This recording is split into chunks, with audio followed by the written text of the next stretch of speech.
अस्सलामुअलैकुम dear students. आज के वीडियो में हम फॉर लूप के हवाले से एक प्रोग्राम डिस्कस करने जा रहे हैं। लास्ट टाइम हमने इफ स्टेटमेंट के हवाले से दो प्रोग्राम डिस्कस किए थे। फॉर लूप हमारे पास chapter number 12 second year computer science का चैप्टर नंबर 12 में 3 टॉपिक्स आ जाते हैं, जिसमें फॉर लूप, व्हाइल लूप और do while loop. For loop हमारे पास बहुत ज़्यादा यूज़फुल लूप है, क्योंकि ये अक्सर प्रोग्रामर्स इसका यूज़ करते हैं। क्योंकि फॉर लूप में हमारे पास जो नंबर ऑफ इटरेशंस होते हैं वो नॉन होती हैं। इटरेशंस मीन के रिपीटिंग, रेपिटेशंस ऑफ स्टेटमेंट्स। हमारे पास loop basically repetitions of statement होता है। फॉर लूप में हमें पता होता है कि हमारी जो स्टेटमेंट है वो कितनी बार जो है हमारे पास यानी कि रिपीट होगी। मिसाल के तौर पर हम लिखते हैं कि आई एम पाकिस्तानी, तो आई एम पाकिस्तानी कंडीशन में हम लगाते हैं कि ये 5 बार रिपीट होगा। I am Pakistani statement 5 bar repeat होगी, तो फिर फर्दर हमारे पास 5 बार जो है स्टेटमेंट ये रिपीट हो गया, आई एम पाकिस्तानी। और फिर देन अगर छठी बार वो अगर कंडीशन छठी बार हमारे पास जाएगी, क्योंकि हमने तो सिखा कि 5 बार रिपीट होना चाहिए, 1 से लेस देन इक्वल टू 5। अगर ये छठी बार रिपीट होना शुरू करेगा, अगर तो नहीं तो वो फिर कंडीशन फॉल्स हो जाएगी, जिसकी वजह से प्रोग्राम फर्दर आगे एग्जीक्यूशन नहीं होगा और स्टेटमेंट सिर्फ और सिर्फ 5 स्टेटमेंट तक जो है वो एग्जीक्यूट करेगी। हमने सिंपल जो फॉर लूप के प्रोग्राम्स होते हैं उनमें हमने सिर्फ यही चीज़ देखनी होती है, इसकी कंडीशन कहाँ तक वैलिड होती है।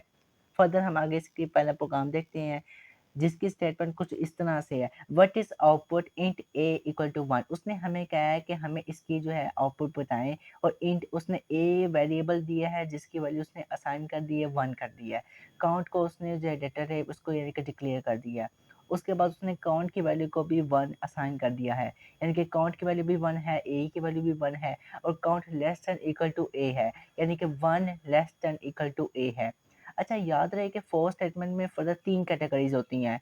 एक इनिशियलाइजेशन होती है कैटेगरी, एक हमारे पास कंडीशन की कैटेगरी होती है, और एक हमारे पास फर्दर इंक्रीमेंट और डिक्रीमेंट का यूज़ होता है। अच्छा, इनिशियलाइजेशन में जो कुछ भी लिखा होगा वो हमारे पास पहले जो है एग्जीक्यूट लाजमी होगा, यानी कि इनिशियलाइजेशन में 1 लिखा हुआ है तो 1 हमारे पास जो है एग्जीक्यूट हो गया है। अब फर्दर हम आगे उसकी कंडीशन को चेक करेंगे। कंडीशन हमारे पास आगे count less than equal to 1, 1 less than equal to 1, यानी कि 1 लेस देन 1 तो नहीं होता, लेकिन 1 इक्वल टू 1 होता है, यानी कि फर्दर कंडीशन भी ट्रू हो गई है। कंडीशन ट्रू हुई है तो एक में एक ऐड हुआ तो 2 हो गया फर्दर। तो यहाँ पे हमारे पास जो आउटपुट इसकी आई है वो 1 और 2 आई है। लेकिन अगर देखें कि अगर ये 2 हमारे पास आ गया, अगर 2 लेस देन इक्वल टू 1 का अलबत्ता जो 2 है वो तो हमारे पास कंडीशन फॉल्स हो जाएगी, क्योंकि हमारे पास 2 जो है कभी भी लेस देन इक्वल टू 1 नहीं होता है। तो इस वजह से ये फर्दर कंडीशन फॉल्स होने की वजह से फर्दर प्रोग्राम एग्जीक्यूट नहीं करेगा, कंडीशन फॉल्स होने की वजह से।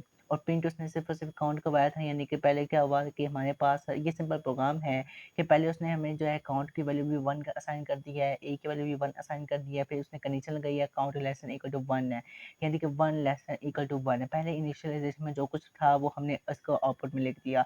फिर हमने कंडीशन चेक की, 1 less than equal to 1, 1 less than 1 तो नहीं होता, 1 इक्वल टू 1 होता है, यानी कि फर्दर कंडीशन ट्रू हो गई है। फिर इसके बाद इसने इंक्रीमेंट का साइन लगाया था, उसकी वजह से इसमें हमने एक ऐड किया, 1 में 1 ऐड किया तो 2 हो गया, 1 के साथ 2 आ गया।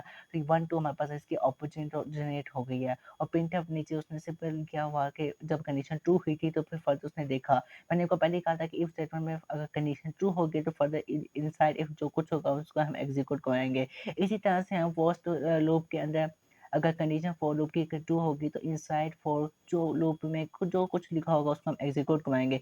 कंडीशन ट्रू होने के बाद हमारे पास काउंट लिखा था, वो सिंपल जो काउंट हमारे पास ऐड होके 2 आना था वो फिर हमारे पास प्रिंट हो गया था। और ये सिंपल इसकी आउटपुट आ गई है। नीचे इसका जो सोल्यूशन भी दिया गया है, आपने अच्छे से इसका सोल्यूशन भी चेक कर लें ताकि आपकी जितनी भी क्वेरीज होंगी वो सॉल्व हो जाएंगी। जो स्टूडेंट्स एनईटी 4 के टेस्ट की प्रिपरेशन करना चाहते हैं, पीयूसीआरटी के टेस्ट की प्रिपरेशन करना चाहते हैं, वो इस दिए गए कॉन्टैक्ट पर कॉन्टैक्ट करके बैच के रिलेटेड तमाम इंफॉर्मेशन ले सकते हैं। इस बैच में आपको फास्ट के रिलेटेड कॉम्स, आरपीआर, जीके, नेस्ट, एनईटी, ई कैट के की और एनटीएस नेट की भी तमाम प्रिपरेशन आपको करवा दी जाएंगी। अपना ख्याल रखिएगा। अस्सलाम वालेकुम।